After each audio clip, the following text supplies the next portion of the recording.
first film I saw about 7 times in the theaters. So when it came up, I just like I'm there, I'll do whatever. I'll just let me in. I want to be down. When I got the call that I'd gotten the role, it was just like, I couldn't believe it. I started crying and laughing and called my mom, and she was crying. She dropped a cantaloupe in the middle of the market, I think. I kind of knew it was going on, actually, because I think I was cast quite late. All my shooting is quite late.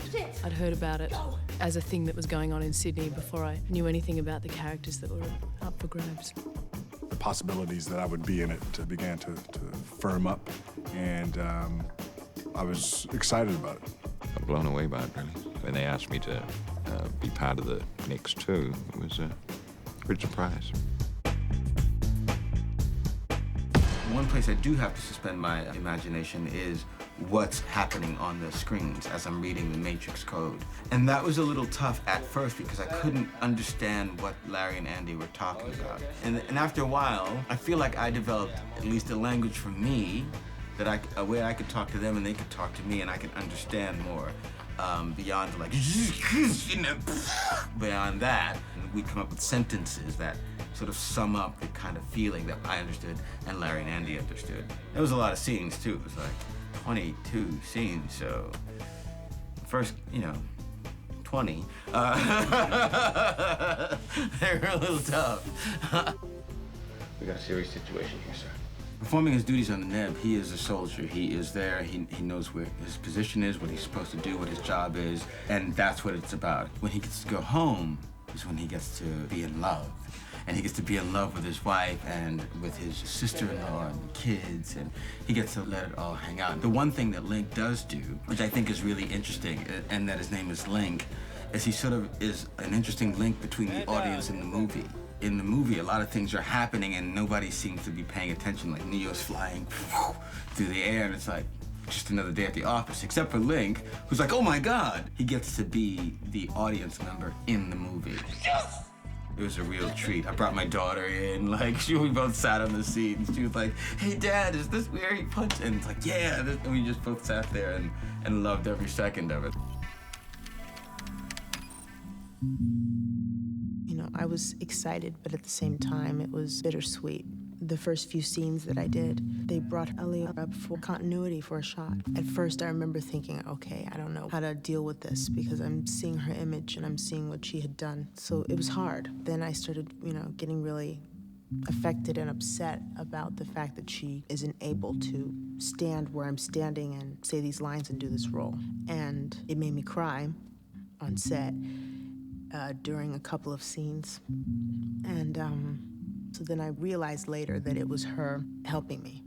For some reason or other, I wasn't feeling emotional that day. I wasn't feeling connected with the scene. So I choose to think that she connected me.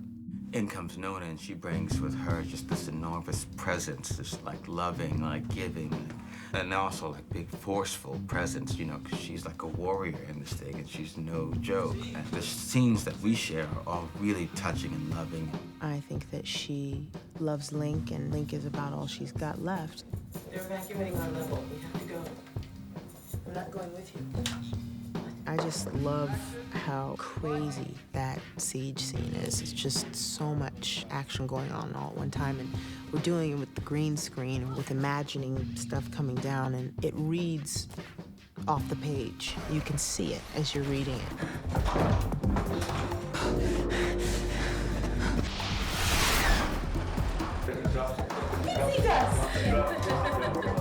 Action. Yes! It's crazy. I knew it was an action film, but I didn't really expect that there would be quite so much action. It was real. It looks amazing, that thing coming down, doesn't it? My thing was real. I was like, ah! Yeah. Oh, mine, so was mine. Yeah, I had to get myself some muscles. That's been an experience too. I'd never been to a gym before, and for the last 4 months I've been there every day, so a bit of a challenge. There's one particular scene last Friday week which I found was a real struggle physically, and I was in pain. Literally bruises everywhere and chafes. All right. Yeah. I'm going to have to do that 2 more times. Sort of impressed with my head wound.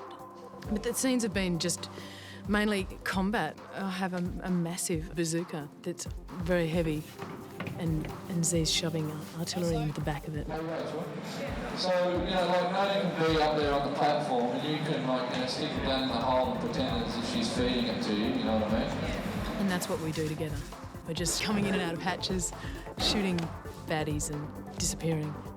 She has a really unfortunate interaction with a sentinel, and she cops it sweet.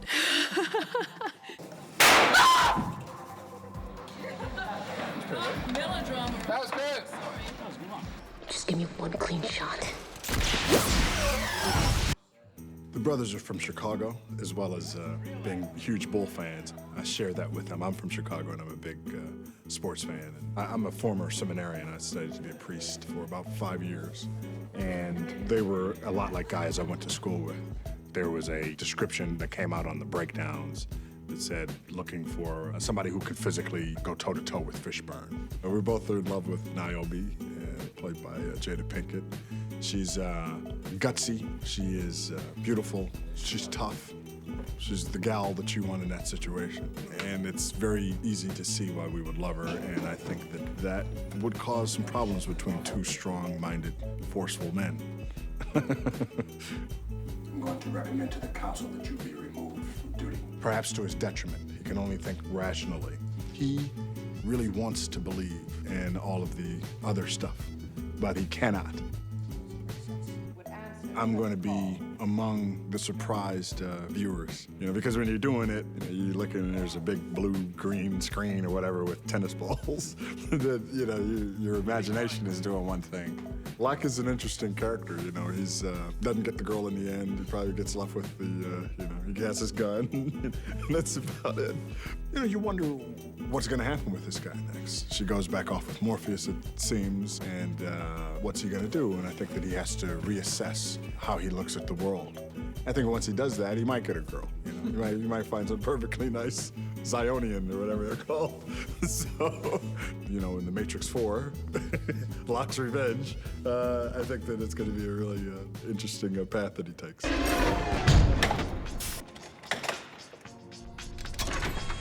Mifune is a man of few words, but has a fierce loyalty to Zion, and he expects that from everybody. I mean, every time I go to work with the boys on 3rd Unit, they keep describing him as the John Wayne of the APU, the Clint Eastwood of the APU. He could do anything with it. You know? He makes it look like it's an extension of him. That's why I liken him to a samurai with that sword thing. It's just like a hand that he does. I went and had a look at the animation before we started shooting the big siege scene. It was extraordinary just looking at that, you know, and that was just a rough idea of what was going to happen. It was amazing because I was watching it with Keanu and Larry and Andy. And Larry and Andy were making all the sound effects that go with it.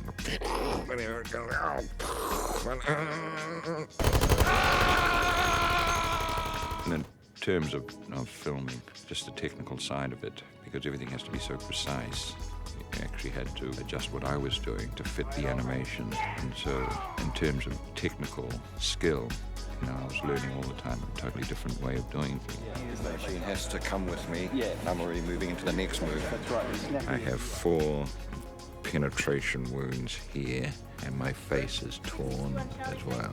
We're talking a lot of blood and a lot of not good-looking kind of stuff in there. What sort of made it funny was every time I looked at the brothers and they came out and they'd say, yeah, more blood, more.